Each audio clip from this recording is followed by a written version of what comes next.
If the title of this video feels a little bit, inflammatory, probably because it is.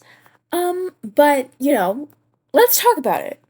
So, as you know, I'm not the type of person to clickbait you into anything, but I did want this to be reactionary because I do feel like a lot of discussions that happen in the K-pop fandom and the K-pop space in general is quite reactionary. And I do think it's worth to have commentary about this specific behavior and vibe that we have decided to all, not all of us, but that many people have normalized within the space. Now, let's answer a question that I think some of us do ponder upon quite frequently, and this question being, are you problematic for liking K-pop? Because it's been well known, even to people who don't even like K-pop. In fact, for some people, they don't even like want to touch K-pop with a 10-foot pole because of how problematic the industry really is. But that again goes back to the question, are you problematic for liking K-pop? And my answer to that question is no. Depending on how you consume it and what groups you consume and how you engage in the fandom and how you act in your relationship to your favorite idols, it really really depends, and it's not inherently bad, right? You could make, I don't know, a very prolific video essay about a Red Velvet album, right? That is not problematic in the slightest, right? But creating an account just to bash other idols and groups because you want engagement, now that's problematic. And, again, listen, you have to understand that there's nuance to this question, and you are not inherently an evil person because you like K-pop. Because K-pop is an industry. Yes, it's an industry, but the product that comes out of it is art. And everyone has the right to engage in art meaningfully, whether that is writing an analysis or creating your own rendition of the song that you just listened to.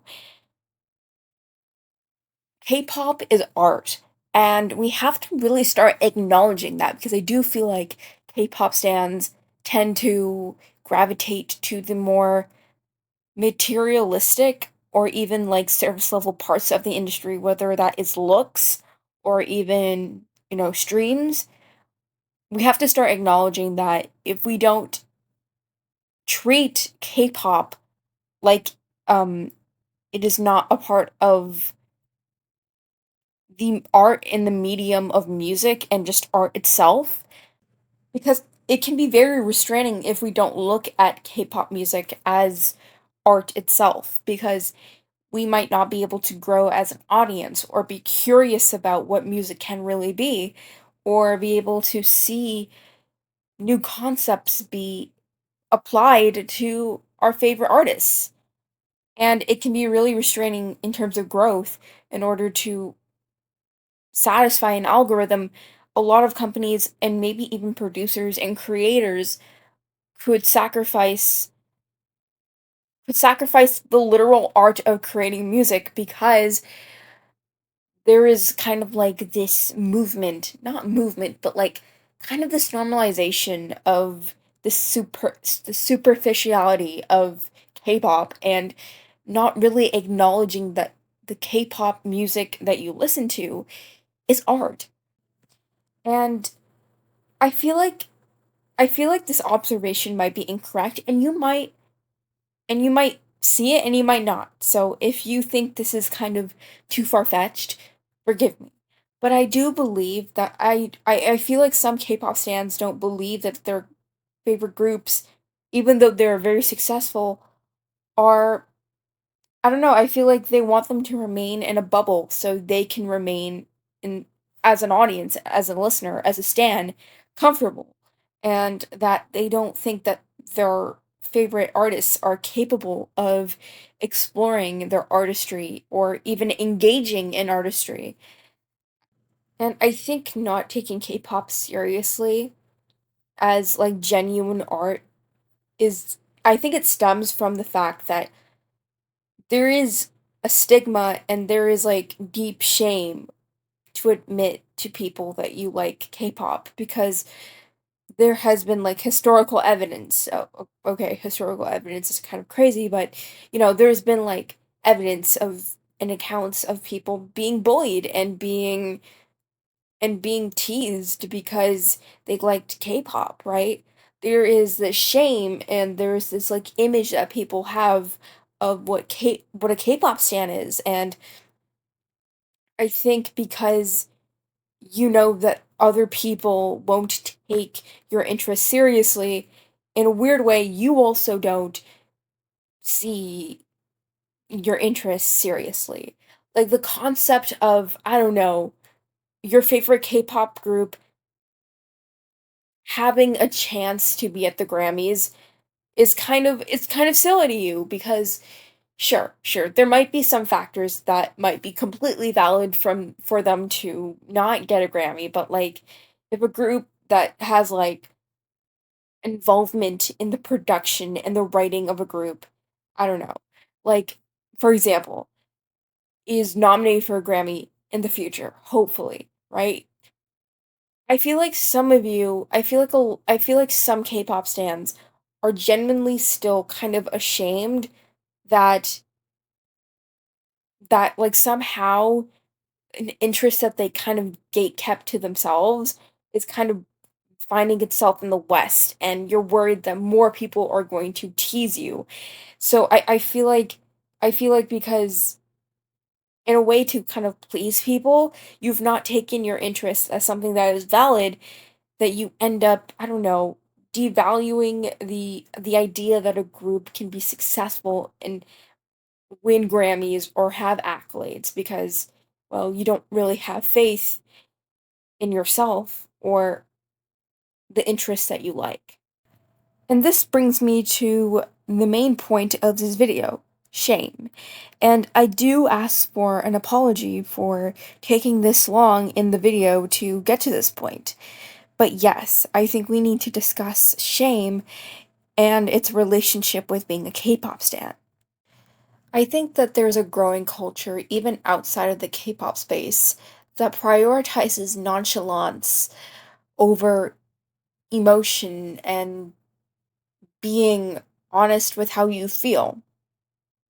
And a lot of the times when you do express your interests, when you do engage with what you like, it's often feared that you might come off as cringe. And the concept of cringe is embarrassing itself because the idea that you cannot like something and find joy in it because you're not giving a straight face while you, I don't know, talk about your favorite show is kind of absurd to me.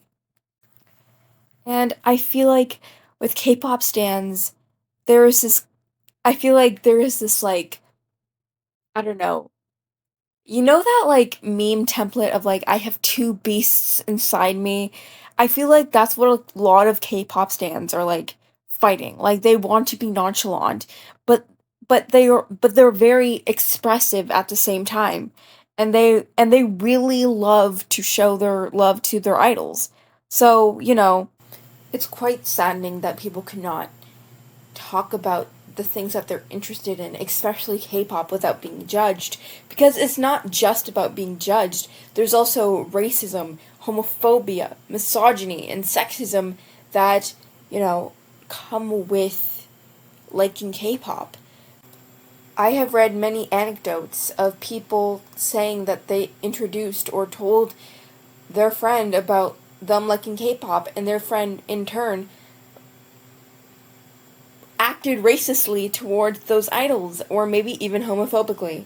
So it just shows you that we have a society that is not just judgmental but also racist, and I completely understand if people don't feel comfortable talking about um, their love for K-pop because they're worried about the racism, but not just that.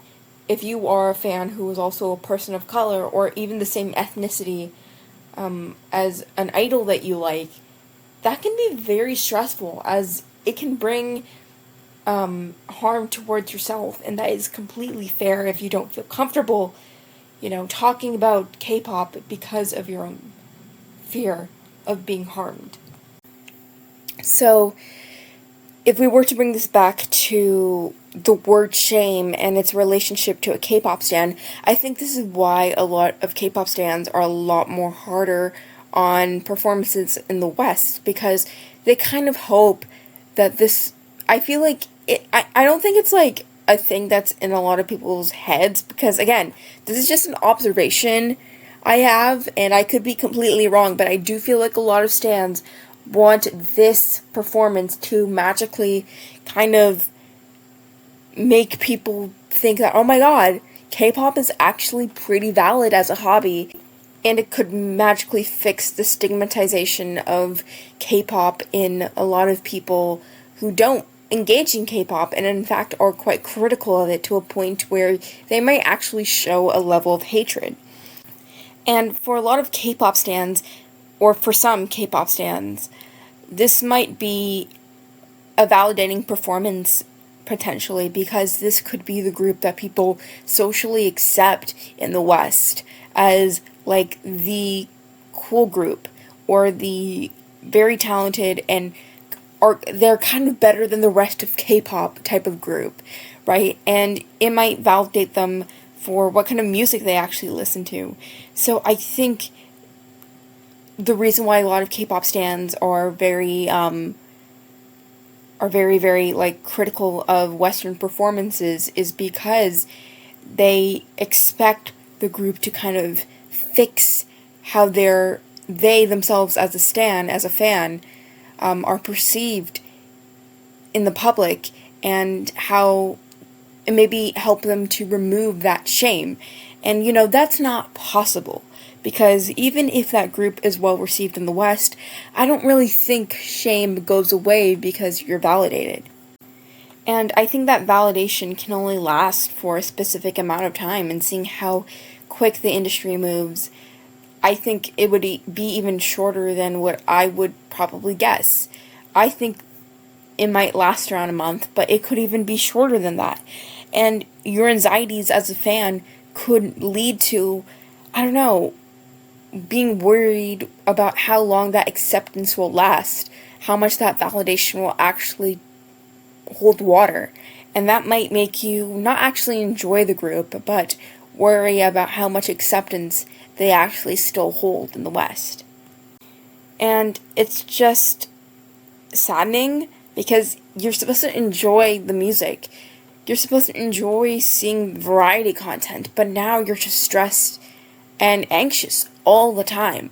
But on the flip side, if that group didn't do well, you're worried that you're further going to be made fun of, but also, like, people aren't going to see your favorite group as a valid source of music, and in fact, people are just going to further their sentiment of saying that K-pop is bad, and you shouldn't really expect much from idols or K-pop groups because, well, of the stigma around that K-pop group, but also their fans, and you further get stigmatized and turn into a punching bag for people who are not interested in K-pop, but also other K-pop stans, because apparently we all like to tear each other down, and that makes us feel better.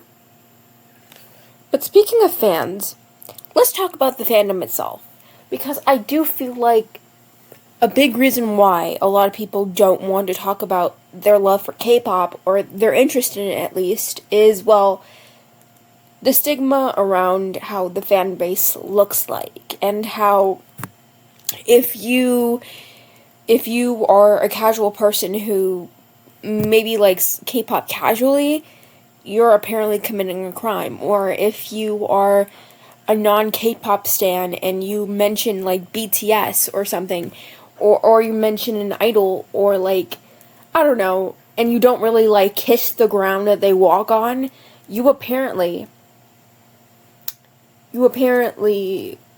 ask for the wrath of millions of K-pop stans, and there's been history of K-pop stans attacking creators who don't exactly stan in the position of liking K-pop, not because they hate it, it's just that they're not interested in it. And in fact, I think that creates a sentiment of starting to even dislike K-pop, because, I mean, if you get death threats because you didn't, like, to praise how great an idol is, I'm pretty sure you might have an aversion to it because, well, again, death threats are not fun at all. And I think because of that image that K-pop stans have cultivated for themselves, for fans who aren't as obsessive or parasocial or even like as interested in K-pop as other fans, and I think it creates this stigma around yourself and this embarrassment, but also at the same time, a lot of people tend to self-monitor very heavily, so they don't exactly say too much to give themselves away, and it creates this, like, unfun environment because you're worried about coming off as a toxic person. And that builds another level of shame, because along with people who are not interested in K-pop already, like, coming at you, there is the already, like, cultivated image that the fan base has that really is quite harmful and toxic, right? And it creates this level of shame that doesn't really ever go away, because time and time again, both sides end up growing and having points that validate them even further, even though that might come from a reach, or not understanding context fully, or just being toxic overall. And this brings me to K-pop Demon Hunters, because this movie, in my opinion, I think the way K-pop fans talk about it, it gives me the perception that this movie has done a number on how people see K-pop stans now. And I think, for bad or for worse, I think there is this aversion to K-pop Demon Hunters itself. And before I go any further, let me just say this. I love K-pop Demon Hunters. I love Rumi. I love Jinu. Oh my gosh. I love this movie. I've watched it several times. I love singing the songs, and oh my gosh. I'm so excited for the next movie. I'm so happy that EJ is reaping the awards that she is getting, and she has put so much work into the industry. She has made so many groups. They're some of their best music, in my opinion. And she has really, really been such a huge factor in the industry. And I'm so happy that she gets to see,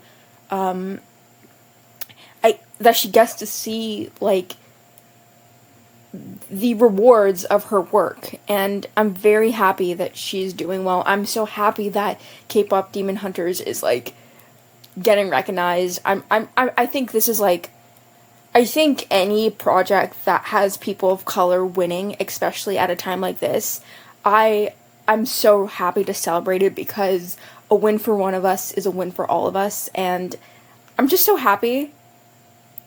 I love this movie.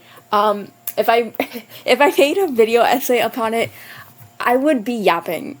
But that being said, let me get back to the topic. But yeah, I see an aversion to K-pop Demon Hunters, especially the music, and especially the way that this movie has been, I don't know, has been recognized by the West and by award academies.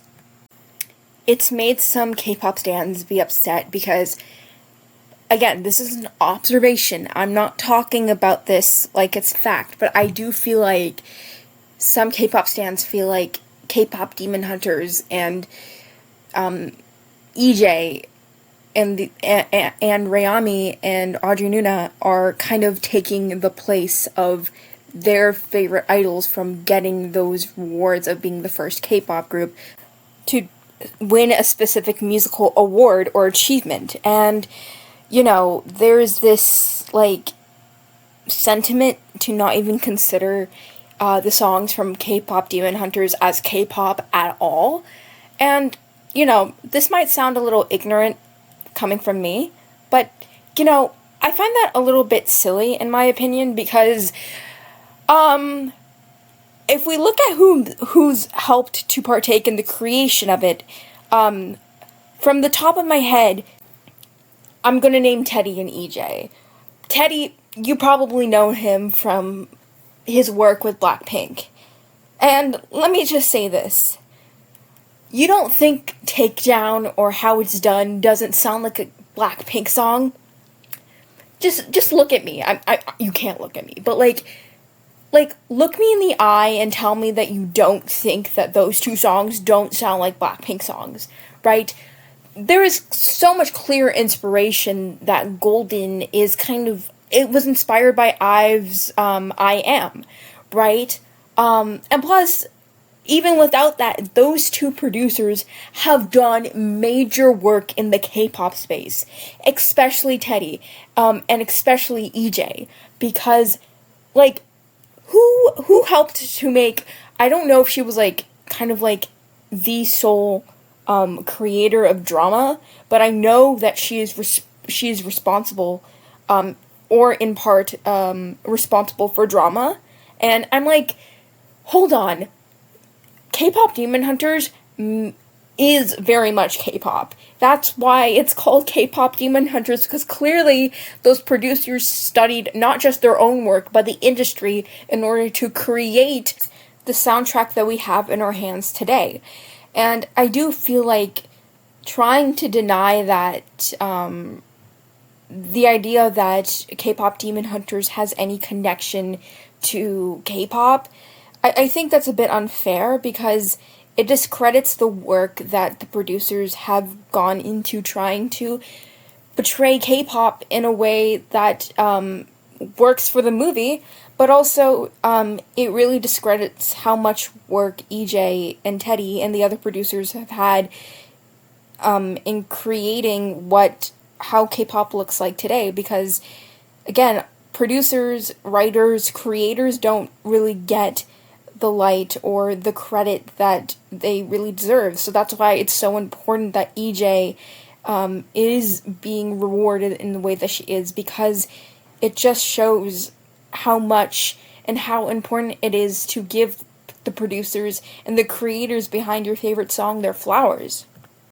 And I think the reason why people have an aversion to K-pop Demon Hunters winning, and again, this is just an observation or an opinion, I think it's because of EJ's story itself. EJ was rejected by the music industry because of, the K-pop music industry, because of either her voice, or was it because she was too old to debut? I don't know. But you can correct me if I'm wrong. Completely open to that. But, I think the reasons why she was rejected very much show the toxicity of that industry. And like, for some K-pop stans, their favorites are in that very K-pop industry that rejected EJ. And the fact that she's winning so many awards for her work in K-pop Demon Hunters and is gaining so much recognition for being such a prominent force behind many of the most popular K-pop songs in the past couple of years, I think it creates this discomfort for a lot of K-pop stans, because she became more than the industry gave to her, which was rejection, but she became more than what it could offer her. And I think, in a weird way, because of her rejection from the K-pop industry, she became a bigger force, and she became widely recognized, and she is potentially on her way to win an Oscar. I think it makes a few people uncomfortable because, she was not just rejected by the industry, and was not able to become a K-pop idol. She is also like a huge force behind a lot of famous K-pop songs. And for some people, and mind my use of language, because I don't really like the way a lot of K-pop fans speak, because a lot of them are begging to have a nice, quickie, snarky comment so they can just, like, I don't know, so they can, quote unquote, eat up that person that they're trying to, like, I don't know, get at. But, you know, so when I say this quote, I'm not exactly fond of this language, but, you're worried that she's going to outdo your favorites because, well, she has the producing skill, she has the voice, she is very insanely beautiful, but she also is a symbol of rising above what toxicity can offer you. And again, it brings this level of shame of liking K-pop because you realize that your favorites are still going to be bound by the toxic standards of what K-pop can offer them. And again, you see a lot of people in the comments say that she was worth more than what the industry can give to her. And then you feel like your idols are kind of left in the dirt when people say that, you know, she's doing better than what K-pop could have offered her, because some of you measure your success off of how well your favorite groups do as idols. And I don't know, it's just kind of sad because instead of celebrating her success, you kind of want her to stay in the shadows and not get credit because you're worried about how she might take your favorite idols and groups' place in being recognized first. And also, one more thing.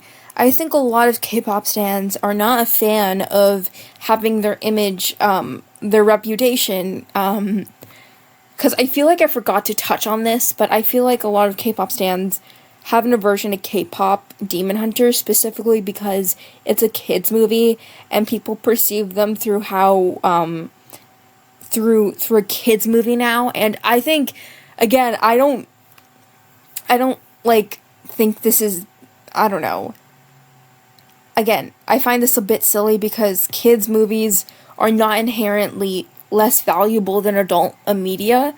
Because, again, this movie touches on very mature topics such as generational trauma, masking, and, I don't know, even abandonment.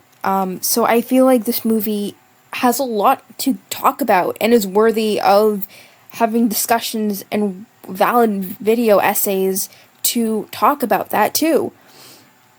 And I do feel like if you just keep seeing it from the lens of it being a kids movie, I think you don't get the chance to really learn and be able to see the value in the discussions that this movie engages in. And I completely understand if you do not like this movie, but to hate on it because it's popular and to hate on it because other people like it, I think that's kind of unfair, and, you know, it could potentially backfire on you. So, you know, I don't know.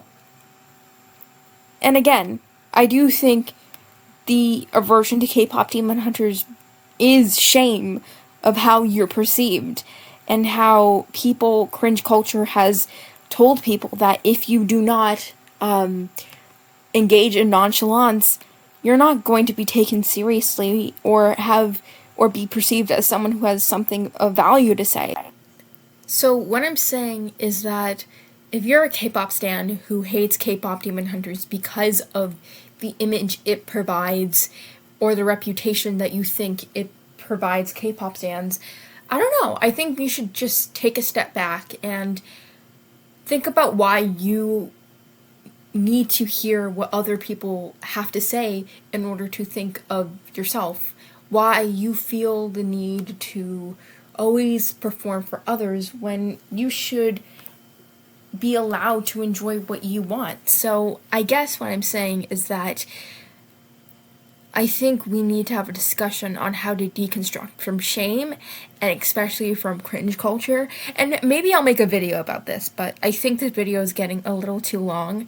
So what I'm saying is that if you enjoy K-pop and you engage with it healthily and you feel happy doing it, what I have to say is, don't let people who shame you for liking K-pop, and don't let the environment and the fan base and its toxicity make you feel like you don't deserve to even express an ounce of enjoyment. So that being said, thank you for watching this video, and if you think that I should make a part 2 of how to kind of deconstruct from shame as a K-pop stan, I don't know, I'll make it. Because I do feel like shame is a very interesting topic to discuss about. So, thank you for watching this video, and bye-bye!